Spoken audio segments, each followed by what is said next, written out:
Umalis kayo! Umalis kayo! Umalis kayo! Umalis kayo! Walang galing sa loob eh! So kuya, kahit sino na lang kuya, pwede pumasok, magpapalayas kami! Ganito talaga kayo kabastusin! Napakabastos! Anong dalitaan ng Pilipinas? Kuya, bakit may mga ganito rito? Tapos kami ayaw na kami papasukin! Militar! Kahit sino pwede magpalayas! Ganon! Sila ba? Sila ba may authority magpalayas sa amin? Kuya, bakit sila nagpapalayas? Kahit sino na lang! Pwede pwede namin pumasok! Ano kami? Kasama! Mga mission na to! Para makikita kami! Aalis po kami kapag nandito na si Chantal!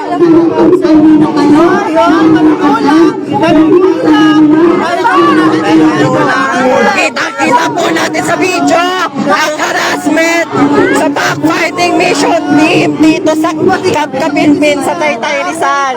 Kita natin isang oras lang team dito. Ngunit wala pa rin hinaharap at hinaharas lang ang team. Yan nais lamang makausap si Chantal.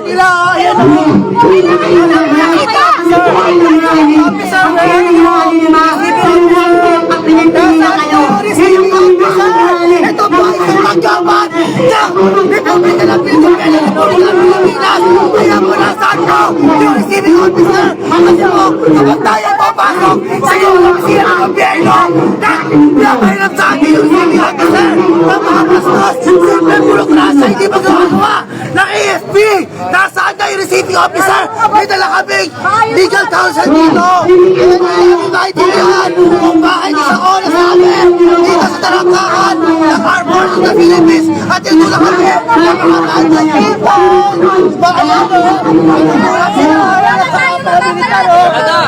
Wala na tayo magpapala! Mag-report na lang tayo! Mag-report na lang tayo!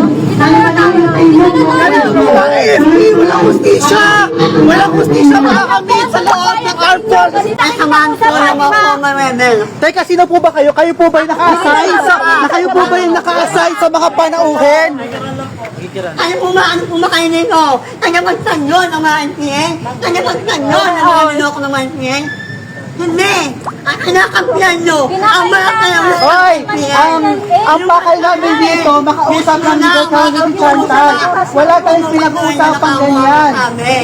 Paglukan, ay wala pong namatay. Sabi po, ay wala pong namatay sa inyo. Sana po maiharap na po sa amin yung officer na talagang assign. Bakit po may random person, Ano no? ginawa ninyo? May random person Lukoy nyo na sa na at lukoy ng taong bayan. Hanapin nyo na yung nawawala sa Stephanie. Hanapin nyo muna ang nawawala sa Stephanie. Diba? Yan ang kamalaan.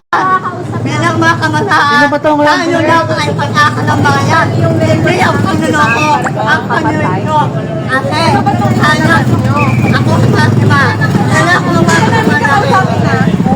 Ano ka kanino? Bakit kamag-anak mo kayo? Kayo po ay lumag-defender. Kayo magtanggol ng mga NPA. No! Alam natin na, i-amil ko pangalan. Walang ako. NPA, siguro yung pinuntahan mo.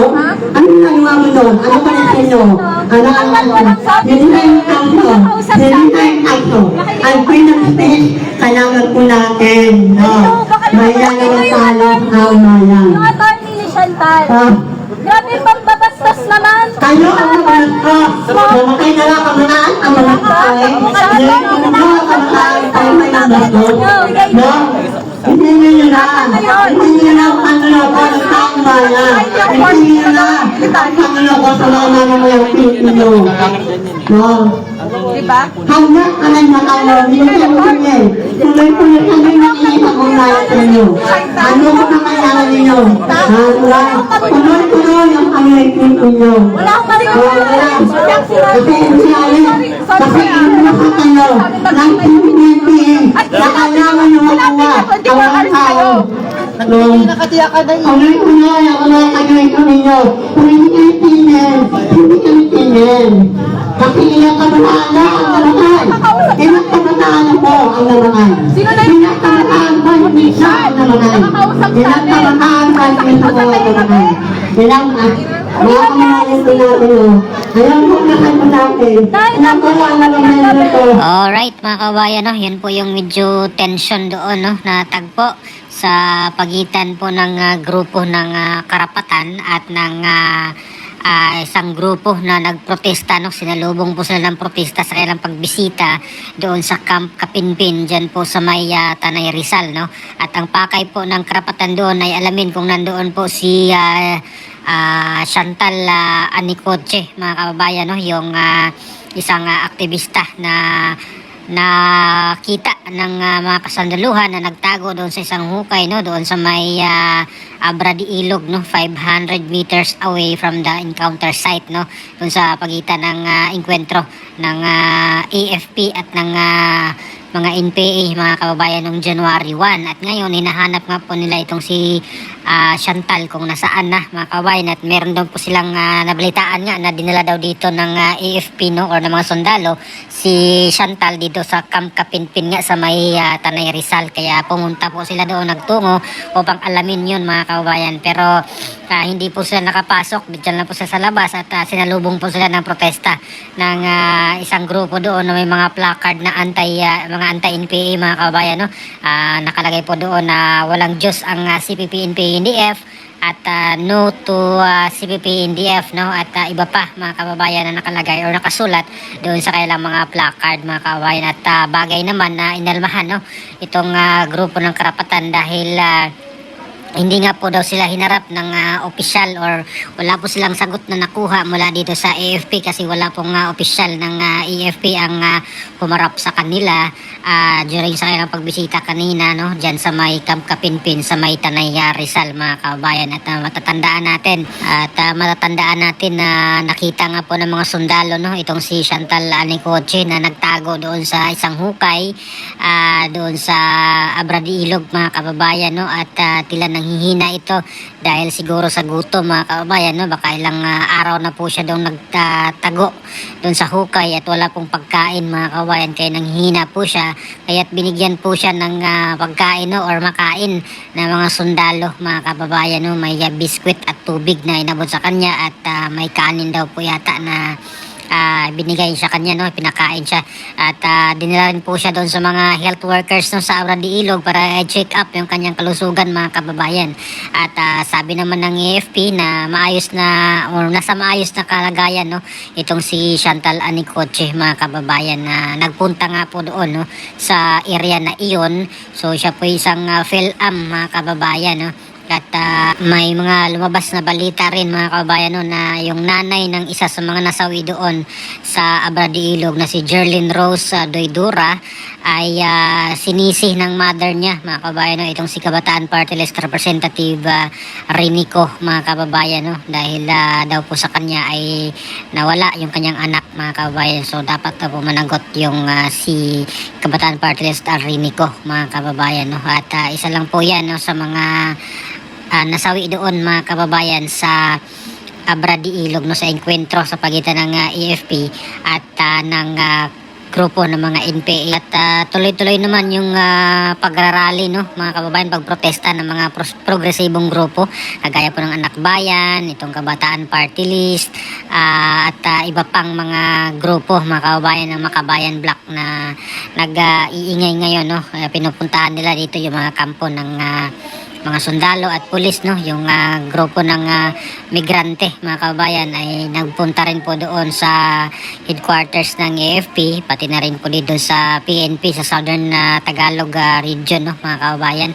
Hinahanap nga po nila dito nga itong si Chantal Anicoche kung nasaan po, no, or kung nandoon ba sa kailang mga kustodiya, mga kababayan. At para po sa aking opinion dito, although hindi na po ito bago, mga kababayan, no, yung nangyaring ganito, no? Kasi may ilang mga kabataan na rin po na namatay sa enkwentro, no, na hindi alam ng mga magulang na nandun pala, mga kababayan, sa kabundukan. So in-expect ng mga magulang na maayos na nag-aaral yung kailang mga anak, pero eventually ay nandun na balitaan nila, mga kababayan, na namundok na pala Kaya para po sa mga magulang, dapat po talaga natin alamin, no, yung mga aktibidad ng mga anak natin. Lalo na itong mga pang-re-recruit nga, mga kababayan, no, dito sa mga universidad. At dapat alamin natin yung mga kilos ng mga anak natin, kung ano yung kailang mga sinasalihan, mga grupo, mga ganyan. Kasi marami pong mga nagsalita na, mga kababayan, no, ng mga dating NPA na nagsimula sila sa mga recruit dyan sa school, tapos may mga immersion doon sa bundok, at yun, mga kababayan, no, ay nag-aarmas na pala or mag-aarmas na, mga kababayan, at hindi po alam yan ng mga magulang. Kaya kawawa po yung mga anak natin, no, mga kababayan, na malinlang sila na madala po sila dito sa mga pangre-recruit ng mga makakaliwang grupo. Kasi sila rin po yung kawawa, mga kababayan. Marami na pong mga namatay ng mga estudyante na hindi po alam ng mga magulang, mga kababayan. At marami na rin po nagsalita dyan. Marami ng mga dating na recruit, no, ng mga NPA na nagsalita na ayaw nila sasamahan na, mga kababayan, dahil wala naman talagang magandang naidulot, no, yung mga NPA, mga kababayan, no, hindi kundi kaguluhan lang, mga kababayan. Kaya dapat po talaga ay iwasan ang mga ganitong klaseng grupo at wag nang sumama, no, sa mga ganitong mga klaseng kilusan ng mga makakaliwang grupo, no. So ano po masasabi niyo dito, mga kababayan, sa patuloy na paghahanap po nila dito kay Chantal Anicoche, no, na ewan ko kung saan ngayon, mga kababayan, no, kung saan headquarters po, pero one thing for sure ay hindi naman po siguro pinabayaan, no, ng AFP si Chantal Anicoche, mga kababayan, no. At although sinasabi ng grupo ng mga kaliwa na berdugo daw po ito mga army, no, yung mga ating mga kasundaluhan, pero siguro naman ay mga professional naman po sila. At nakikita naman natin doon sa pag-rescue nila dito kay Chantal, mga kababayan, na binigyan pa po nila ng pagkain, no, kasi nga po nangihina na po ito, at dahil sa gutom siguro ng ilang araw na walang makain doon sa butas or doon sa hukay na kanyang pinagtataguan. So hindi naman po siguro ganun yung mga sundalo. At maayos naman po siguro yung kalagayan niya, kasi pina-check up pa nga po siya doon sa Abra de Ilog, no, mga kababayan. So ano po masasabi niyo dito? Please comment down below. Maraming salamat. God bless po sa ating lahat.